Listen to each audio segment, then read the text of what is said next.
Hey guys, welcome back. And a few days ago, I 3D printed this pyramid, the Great Pyramid of Giza. So this is a miniature version, and so you go through here, then everything here. And I'll show it to you for let's say 10 seconds.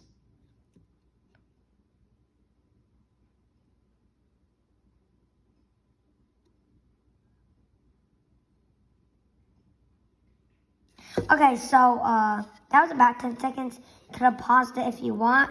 You could always rewind if you want to see more. So this is it. So here it's very detailed. It's pretty rough. And you see all these thingies. And then there's still some strings I couldn't remove. So all this, see? And then there are words here. There are words here. See? And that's all there's to it. Bye.